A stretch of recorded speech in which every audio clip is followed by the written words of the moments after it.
So hydrogen, though, it's a really interesting play. It's probably the thing that makes Nikola a bit risky when it comes to getting into the trucking market.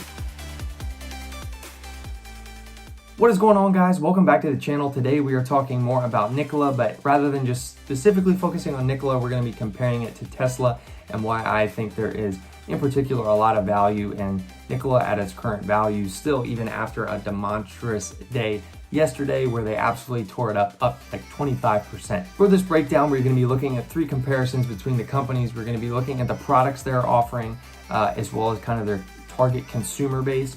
We're going to be looking at the existing valuations for the companies, their market cap, and then lastly, we're going to be looking at the drivers of the stock price and where I see them going in the next 3 months to 1 year and what is going to be driving that. So to start with Tesla, I'll keep it short because I think we're all really familiar with the products that they offer. They do a good job of, really dominating the electric vehicle market. They are the premier high-end vehicle.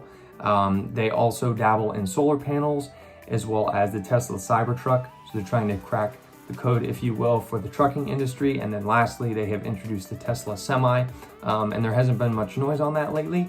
But I think that is going to be the main point for comparison when it comes to comparing the two companies, because Nikola, on the other hand, is much more industrial driven. Their focus is not necessarily the consumer, you and me, for daily drivers.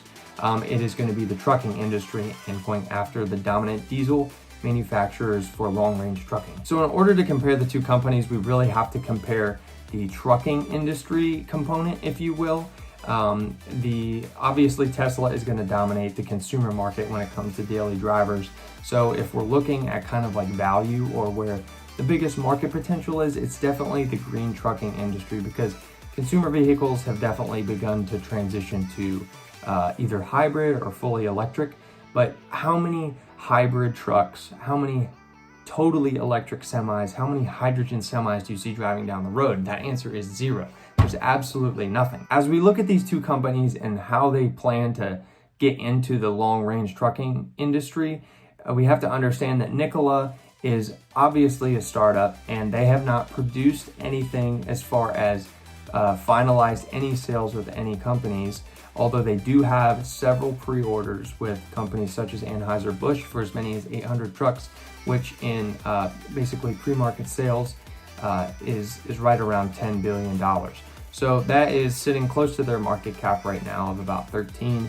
But when you're looking at Nikola, they offer a hydrogen electric semi-truck, and Tesla does not do hydrogen. They strictly do electric. What makes the two so interesting is hydrogen is a lot cheaper in its cost and efficiency and running. And when I say that, it's you don't have to stop to refill as much because hydrogen is a bit more efficient than the battery. It is lighter to carry on board, which means you can carry a lot more weight and actual freight, because if you know anything, nobody likes seeing the big oversized trucks drive down the road. And when you're trucking, you're only allowed to carry a certain amount of weight.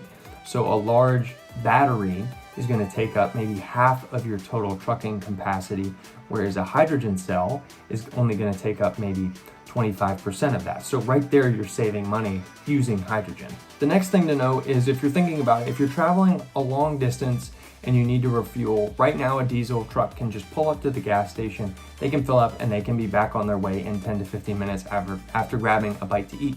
With a battery, you're going to have to sit there, you're going to have to pull up, and you're going to have to supercharge, which is going to take several hours when you're trying to charge a vehicle as large as a semi-truck.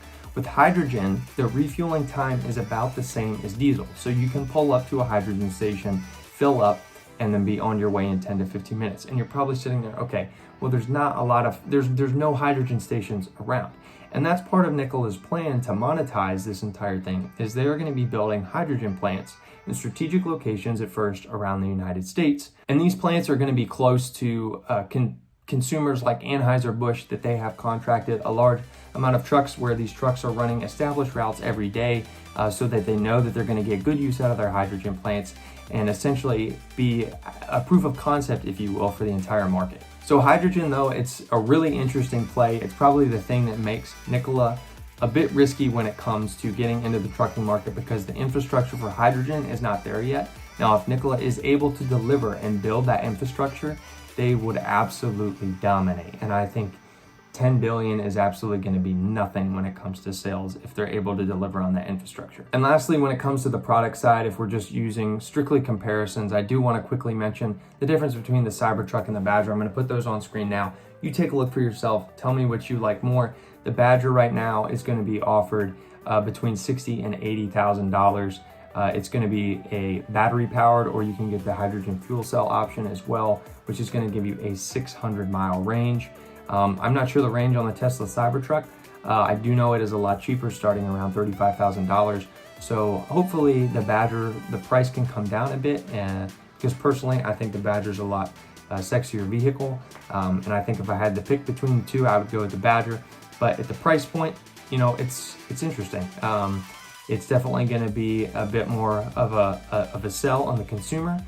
So hopefully if they can get that down, I think you can see them really compete with the Tesla Cybertruck. Next, I want to briefly touch on current valuations and market cap. I'm going to throw a picture up on screen here now of Tesla. You can see the companies that their market cap is close to, and I'm a little confused.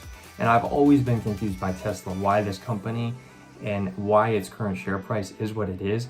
Because the companies, if you're looking around, as the same market cap. I mean, these are companies that have been around for essentially 100 years, or if not 100 years, they absolutely just dominate the market. Like when you're up here with the likes of Procter & Gamble, Home Depot, Walmart, companies like that, I kind of scratch my head a little bit when all you do is sell electric vehicles. And yes, I do see a lot of Teslas on the road, but the vast majority of cars I see are Ford, Toyota, Chevy, etc. So this definitely has me a little bit concerned, but obviously the market loves Tesla. They love the potential for innovation, the autonomous driving, and everything like that. Nikola, on the other hand, is around a $13 billion valuation. And like I mentioned in a previous video, they do not have any hard sales yet. They have only taken pre-orders. And, you know, this is an interesting point, and a lot of people kind of knock on them for this, but I think they've been pretty forthright in showing kind of the consumer what they have to offer. They have some awesome renditions of the vehicles they're going to be producing as far as the Badger. They also have live videos of deliveries that they've made for Anheuser-Busch and just driving some of the semi-trucks and stuff. So it is definitely real. It's definitely legit. It's just a matter of a question. Can they deliver on the goods in the coming years? And if their 10 billion in pre-sales can turn into actual sales, it's going to be absolutely no trouble smashing through this valuation and rivaling competitors like Ford, Toyota, Volkswagen at their current valuations.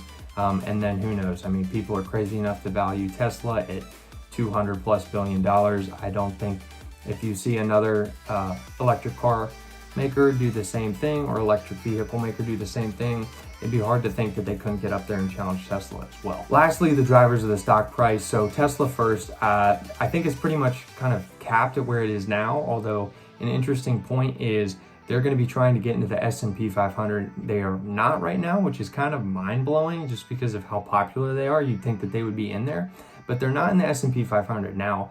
When they get in the S&P 500, it is going to be required then for all these ETFs with essentially S&P 500 holdings to pick up Tesla as a stock, which is essentially going to be an influx of buys into Tesla. So you would naturally see the share price increase and get a big boost from this. Now, when that is, I'm not entirely sure. It takes a while to get accepted in the S&P 500, and they have to go through an approval process. So I'm not sure if it's even going to happen before the end of the year. But definitely when they are accepted, you will see a nice boost in Tesla shares.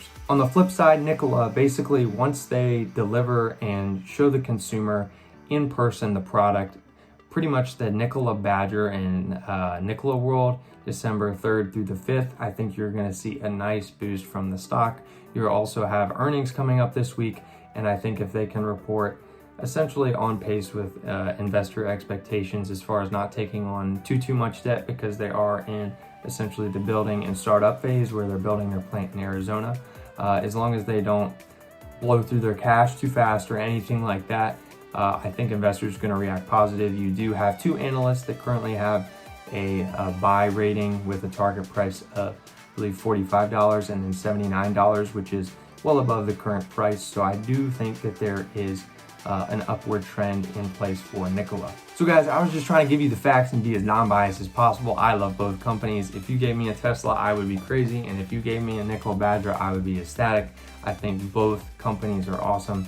I love the future, and who knows what the world's gonna look like in 20 years. And along the topic of energy, the fun fact for today, August 4th, in 1979, President Jimmy Carter establishes the Department of Energy. Pretty sweet. I don't think when Jimmy Carter made this, he could have had any idea essentially where we would be today. I hope you guys got some good insights from that video. If you did, please drop a like and a sub. That would be greatly appreciated. And I will see you tomorrow.